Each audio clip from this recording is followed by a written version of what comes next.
Hello, this is Siddharth Damber from Chicago Arthritis and Regenerative Medicine. Welcome to our webinar today, Regenerative Medicine Treatments for Shoulder Pain.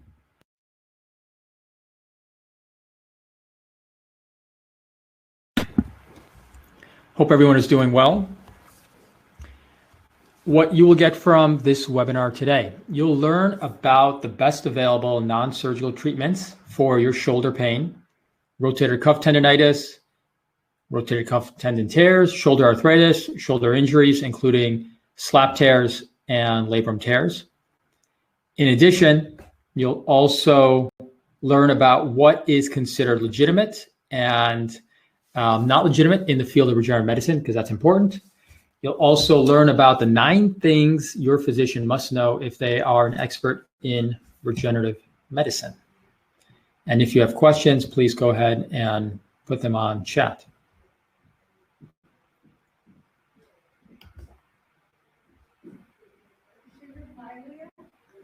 So big question is, what would you do if your shoulder pain was controlled?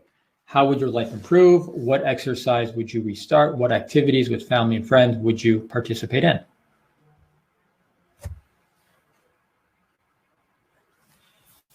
So who am I? My name is Siddharth Damber, physician at Chicago Arthritis and Regenerative Medicine, specialist in rheumatology, in addition, specialist in image-guided musculoskeletal injections. I've been in practice since 2008, involved in regenerative medicine since 2008 as well, and within the Regenix network since 2012. The Regenix network is the largest network of affiliated physicians in the world that participate in regenerative medicine. So the reason why we're talking about regenerative medicine is because there are problems with traditional care when it comes to your musculoskeletal health. That includes that traditional care for shoulder pain includes generally pain medication, ice and rest. You can mask the pain. There's really no attempt to fix the problem. And frequently you're just waiting until you actually require surgery. That's a real problem. There's problems with this because lots of problems with pain medications, including chronic anti-inflammatory usage, NSAID usage, a lot of issues with that. Namely, it can cause a lot of side effects such as kidney, stomach, liver, heart, and bleeding issues. Chronic opioid issues are significant as well. Namely, we know about the opioid epidemic here in America and all the kind of issues with narcotics if used long-term. Traditional injections have some issues as well. That includes steroid injections have the potential to damage tissue, increase the risk of infection, diabetes, and osteoporosis. They can offer short-term pain relief, but they're not good long-term. Nerve blocks and radiofrequency ablation, which are frequently done by pain management physicians for pain as well, have the potential to cause nerve damage and muscle weakness as well. So lots of potential issues when you're just strictly utilizing a lot of the traditional solutions for shoulder pain.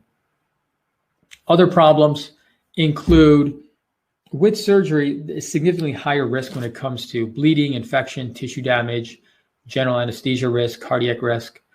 Many routine surgeries are not actually proven to be effective, and routine nerve blocks that are frequently done at the time of surgery have the potential for lots of side effects as well. So in searching for a better option, we're really looking for options that have minimal side effects to low risk, where they can actually still improve the cause of the problem, and they can actually give you long-term improvement as well. So imagine reducing your pain and getting back to the activities you care about without surgery or pain medications.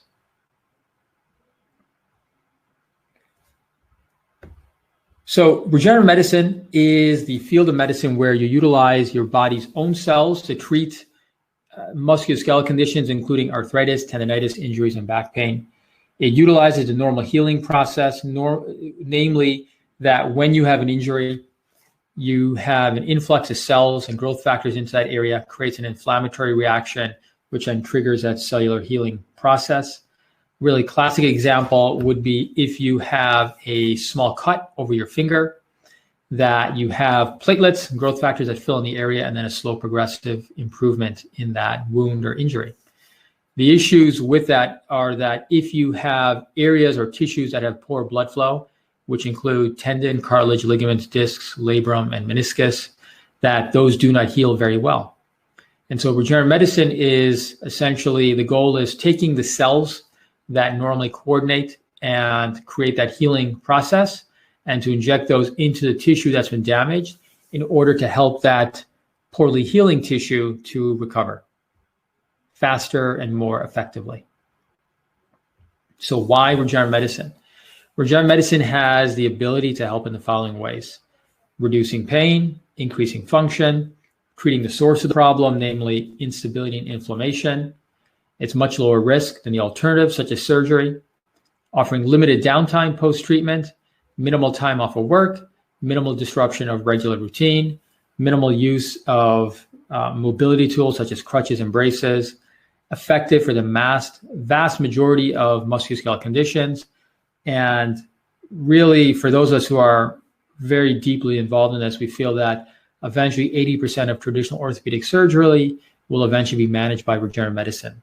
In the same way that traditional open heart cardiac surgery is now predominantly managed by cardiologists by doing needle-based procedures only. So how does regenerative medicine work? Really in a few different ways. Number one, it helps to optimize damaged cellular tissue. Essentially, when you look at a joint or tendon that's been damaged, what you find are cells that are no longer functioning well. They're no longer creating the proper enzymes or proteins for a healthy joint, tendon, or ligament. And so by injecting your own stem cells or growth factors or platelets into that area, you're able to get those cells that are traditionally now damaged and no longer working to start working more appropriately, which means pumping out the right kind of proteins and enzymes to create a healthier tissue. In addition, if you have cells that are significantly damaged or overwhelmed, injecting your own mesenchymal stem cells into that area can help to replace those cells as well. We can certainly help improve strength and stability of supportive structures, including ligaments, tendons, and other soft tissue structures, strengthening those supportive structures that are weakened, which then leads to better pain relief as well as better function. We also know that if you utilize these kind of cell-based treatments, you can actually help to reduce chronic inflammation longer term in joints and tendons. And essentially in a chronically degenerative tendon or joint, you do have a small degree of inflammation, and we can actually help to reduce that or reverse that by injecting the right kind of cells into that damaged tissue. And then lastly, we can also improve neuromuscular health, which really drives a lot of dysfunction and pain as well. We can do that by reducing the irritation of nerves, reducing the inflammation in a damaged nerve, and by improving stability in the spine, where you may have a pinched nerve as well that's driving pain either in the shoulder as well. So some regenerative medicine basics. Is this legal? It's a great question. And the answer is yes, if done properly. So there are strict guidelines from the FDA now when it comes to regenerative medicine. Essentially, what is considered legally compliant and acceptable includes utilizing your own body cells. Cells cannot be significantly altered or adjusted, and they need to be injected into damaged orthopedic tissue. So using your own cells rather than using someone else's live cells. That's important to be legally compliant. Number two, they cannot be significantly altered. You may be hearing about things such as fat-derived stem cell treatments. That is considered illegal in the United States currently. The enzyme that's utilized for fat stem cell treatments is considered not safe or compliant by the FDA to be utilized in humans. You can utilize adipose or fat for structural issues, but you can't break it down to create stem cells. So bone marrow and blood is still compliant, however. And then lastly, needs to be injected into your own damaged orthopedic tissue. We're not talking about treating hearts and lungs and kidneys here. We're just talking about treating joints and tendons and other types of injuries. Another great question is, if you're older, shouldn't I use someone else's cells? And really the short answer is no. For the vast majority of orthopedic conditions, there's good evidence that using your own live cells is effective. Go with the data, go with the evidence. Your body is finely tuned to respond to your own cells, and so utilizing your own body cells still makes sense here regardless of age. In addition, anytime you inject somebody else's cells, live cells, there's additional risks, including rejection, where your body kind of rejects the tissue. Number two, infection risk as well. You may actually have the risk of transmitting other illnesses into that person if you're utilizing someone else's live tissue. It is considered illegal in America to inject someone else's live stem cells into yourself, with the exception of certain childhood leukemias. Is there an age limit to treatment? And essentially, no. Certainly not for shoulders, knees, lower back, elbows, ankles, and the neck. Hip outcomes are different depending on age, but when it comes to shoulders, there is no limitation based on age. What sort of doctor performs these kind of treatments? I would strongly recommend the following. Number one, a physician who focuses on musculoskeletal conditions. If your doctor is doing plastic surgery in one room, giving dermal filters in another room, doing colonoscopies in another room, they really should not be injecting your spine, your shoulder, other areas like that. Just not safe, that does not make sense. That's not how medicine works. Medicine works by you specialize and get really good at something and you just continuously get better at it. It's really not possible to be a master of everything.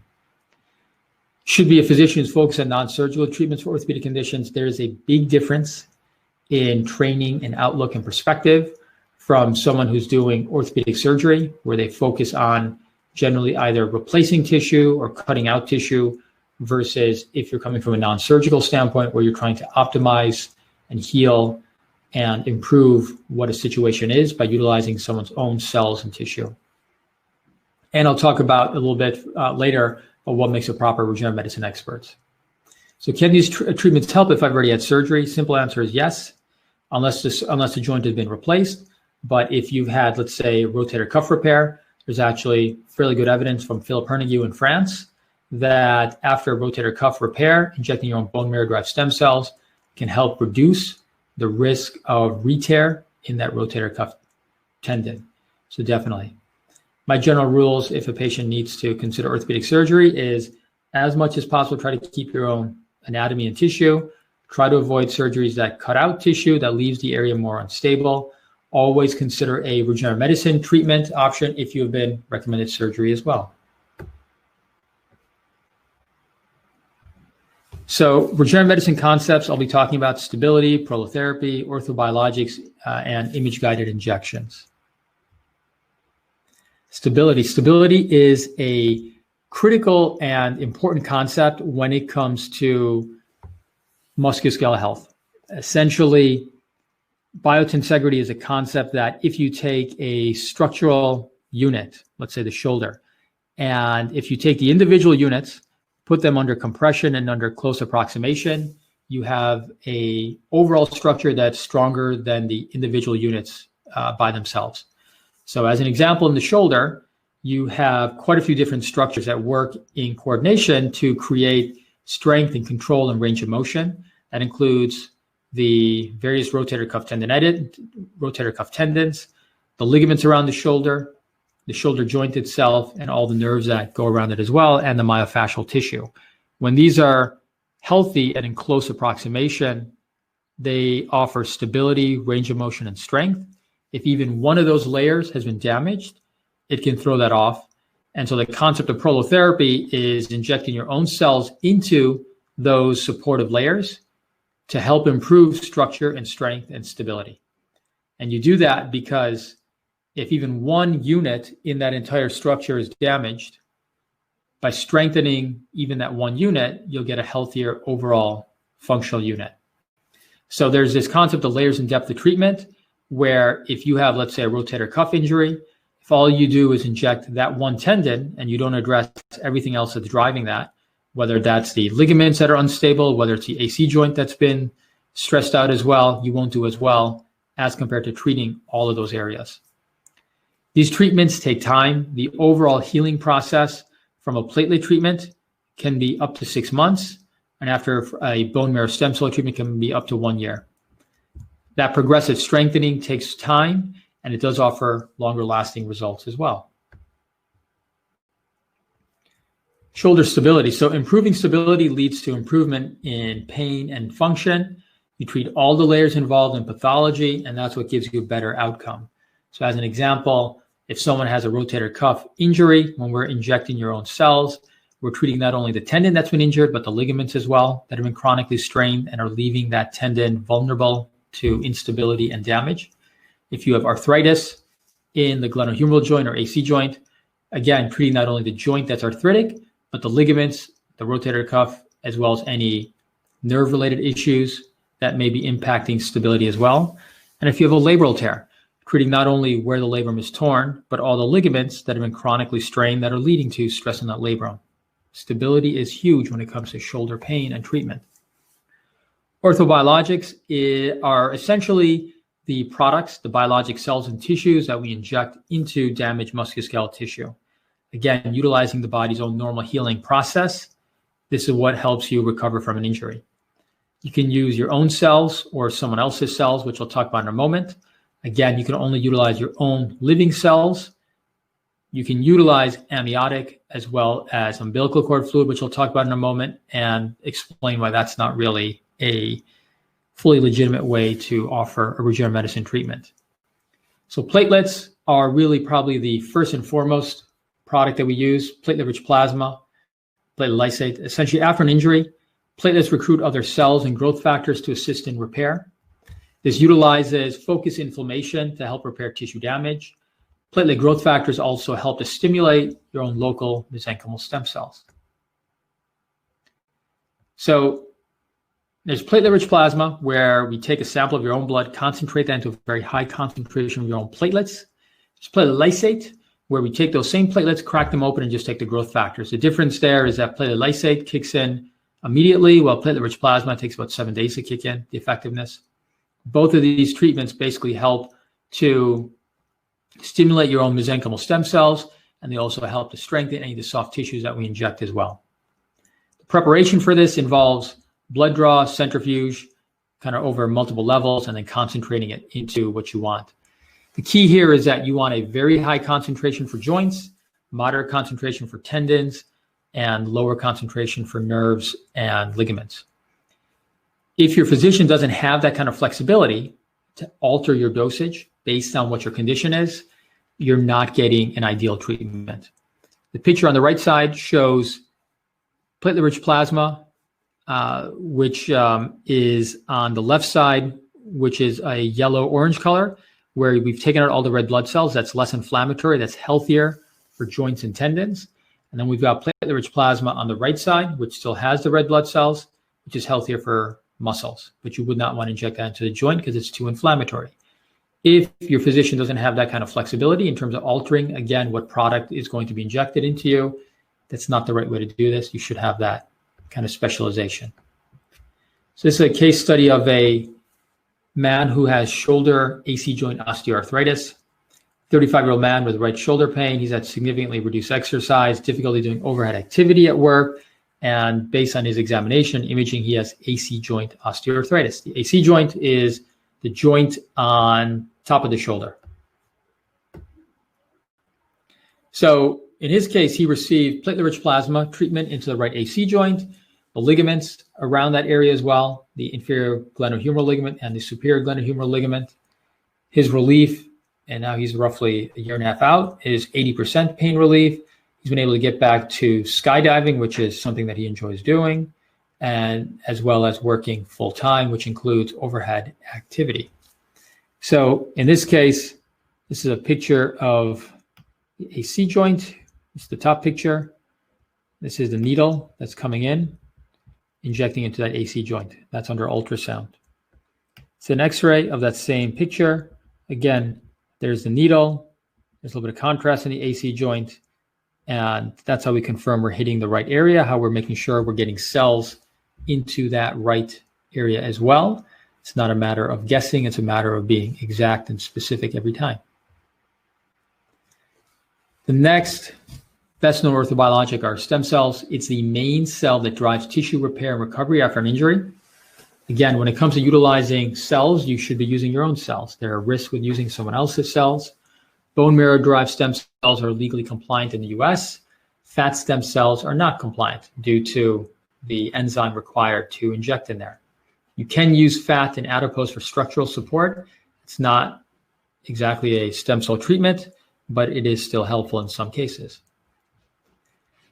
Really important one to understand is that you may hear about amniotic or umbilical cord cells. Very important to understand this, in that while there may be doctors who will tell you that you're better off utilizing these cells because they are younger than your own cells, you need to understand that there are no living cells in that product.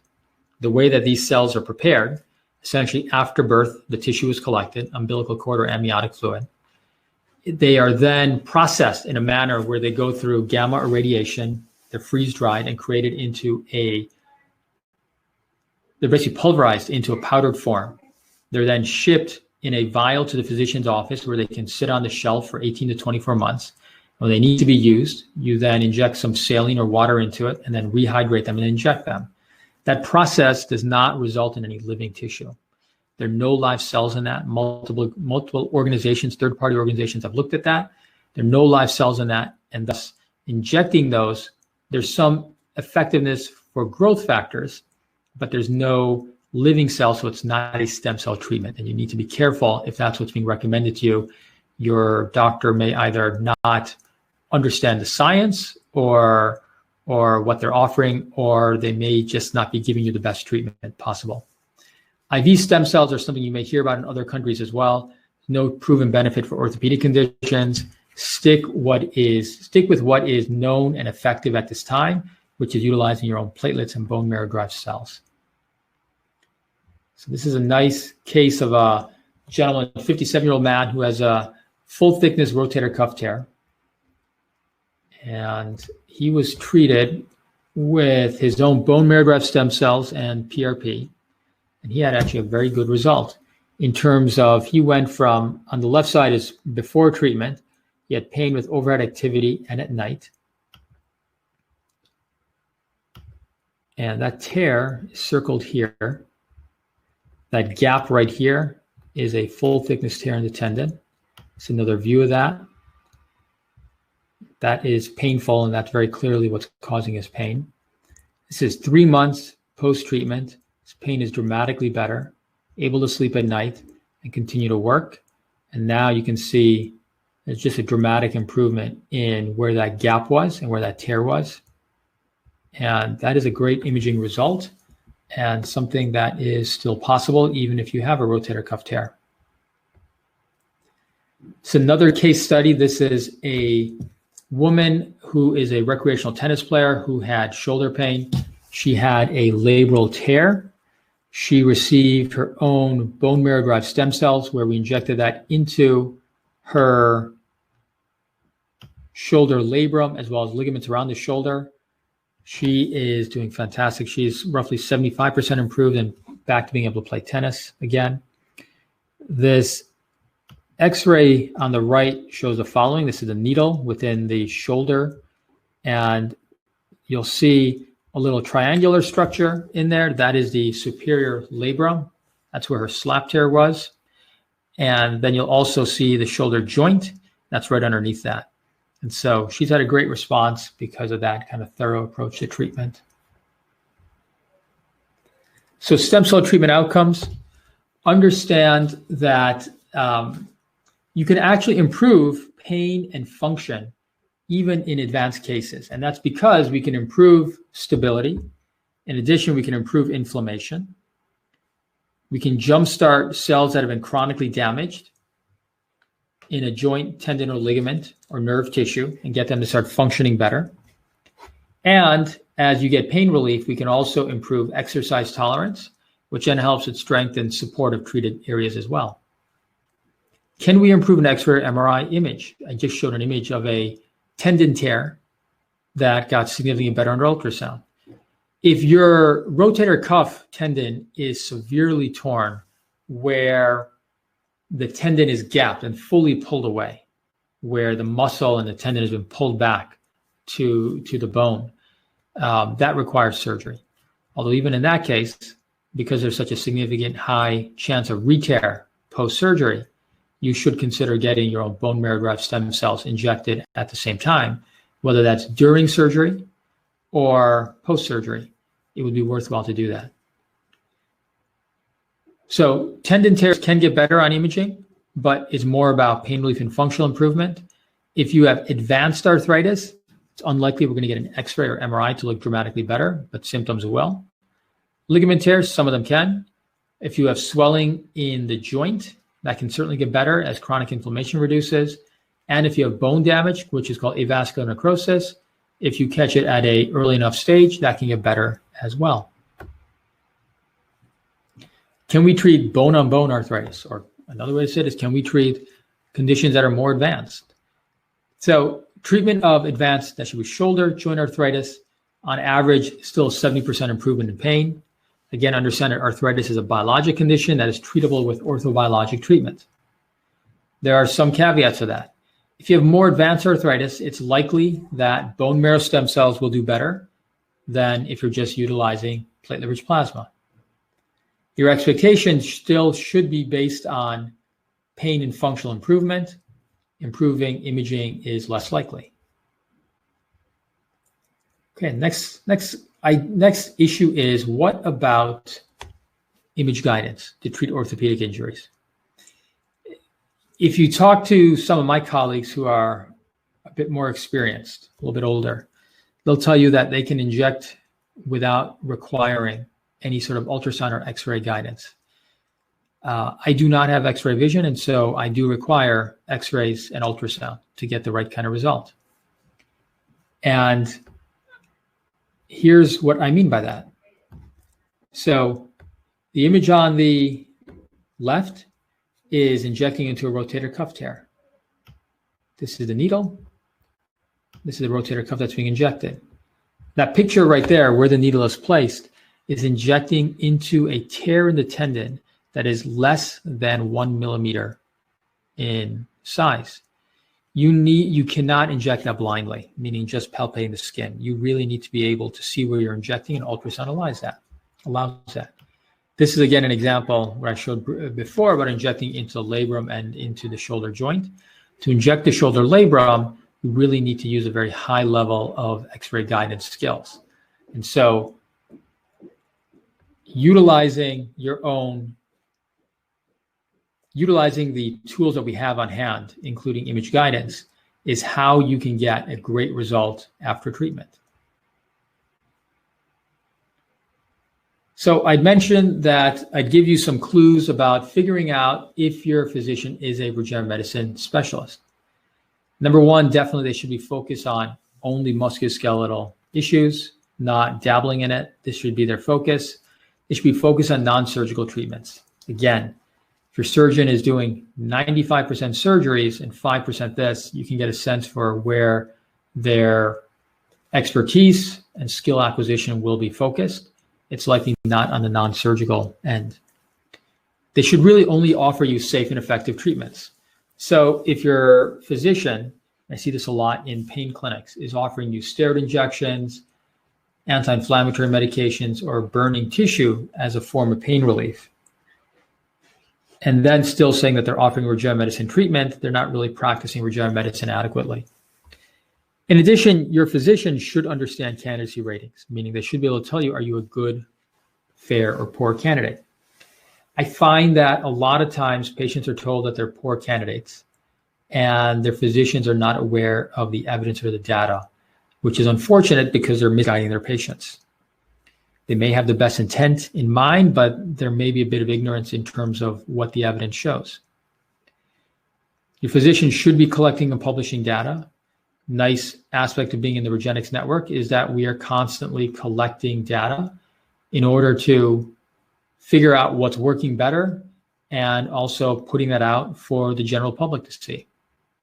They should be utilizing image guidance for all treatments. They should never be offering you a blind injection. That's really the sign of someone who is not an expert in regenerative medicine. They should also understand how to treat instability, meaning if your physician is telling you, you have shoulder arthritis, we're going to inject into the joint only, and they're not treating all the other soft tissue structures, including the ligaments and rotator cuff, they probably don't understand that regenerative medicine approach to treatment. They should know the exact concentration of platelets and stem cell counts that they're injecting, and they should have a lot of flexibility in terms of the product that they're offering. Most physicians do not have this. They're not sure of what the end product is that they're injecting, number one. Number two, they're also not aware of the actual stem cell count or platelet count of what they're injecting as well. And then lastly, they should understand the different types of orthobiologic products that are available. Again, in my experience, most physicians are not exactly aware of that. Many of them are not aware that umbilical cord and amniotic fluid products are not true stem cell products because there's no living cells. Again, another aspect of, are you an expert or not in this field? Regenerative medicine treatments offer safe and effective solutions for your pain.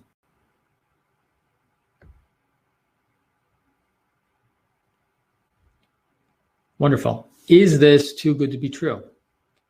The evidence would indicate that there is actually pretty good evidence that these treatments work quite well.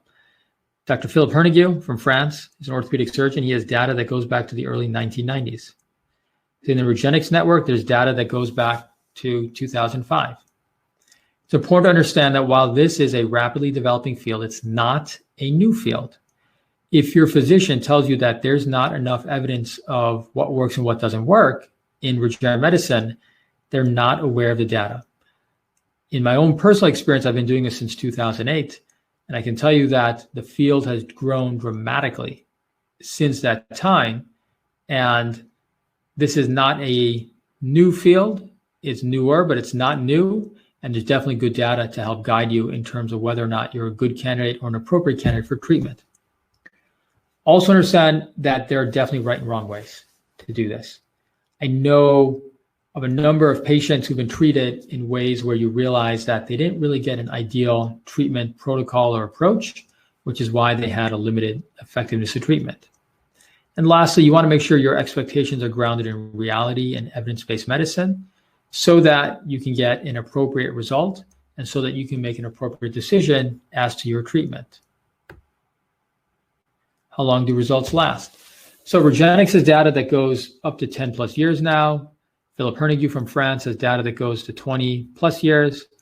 My recommendation is the following. If you have a chronic condition, expect that a repeat treatment at some point a few years after initial treatment would be helpful. We know that repetitive treatment or exposure to your own cells can give better, longer lasting results and tends to give progressive improvement in a stairwise fashion where you have significant improvement for some period of time. And if you get a repeat treatment, you're then stair-stepping to a higher level again. The best way to maintain results after a treatment, improve your biomechanics, take the right kind of supplements, do all the right kind of corrective exercises, and repeat treatment is additive to the initial treatment if required. Cost. So these procedures are currently not routinely covered by insurance. However, Regenetics Corporate has started to negotiate and arrange to have various self-insured companies to add these procedures to their benefits plan. That's a very exciting thing. TRICARE, the military insurance, has started to cover PRP for lateral epicondylitis or tendon elbow, as well as knee osteoarthritis. So there is definitely hope on the horizon. Expect your cost of treatment around the US to be roughly $1,500 and up for PRP and $6,500 and up for stem cell treatment. The keys to determine value, number one, are the physician and clinic regenerative medicine experts, yes or no? Are you receiving a real stem cell treatment or a bogus amniotic or umbilical cord product mislabeled as a stem cell treatment? Again, yes or no? And lastly, this is an in-office procedure. You can avoid hospital and surgery centers and their expensive facility fees when it comes to determining cost and value.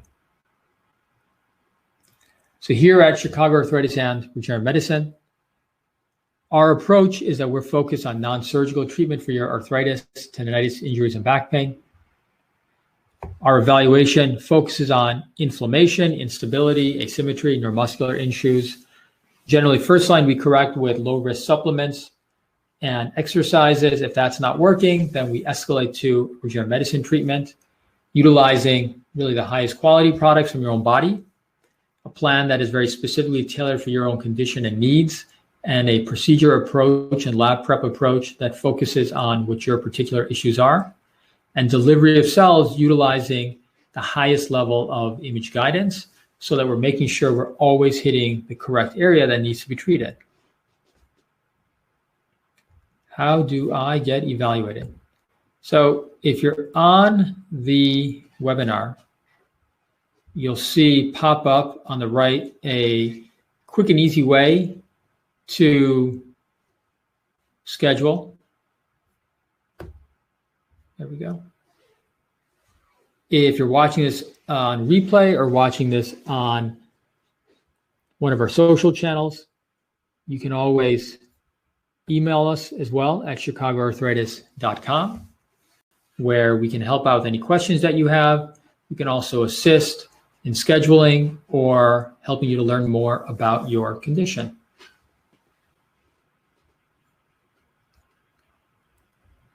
Great. Well, I hope that was educational and useful when it comes to understanding regenerative medicine treatments and options for shoulder pain, whether that's rotator cuff tendonitis from your sport that you play, or whether that's chronic shoulder arthritis from a long history of wear and tear to the shoulder, or whether that's even treating a recent onset shoulder injury. Regenerative medicine treatments, when performed in a proper and effective manner, can be incredibly helpful to treating your pain and improving your function. Thank you for your time. If I can be of further assistance in any way, you can look me up at chicagoarthritis.com. And until we connect again, have a good day and live well. Bye-bye.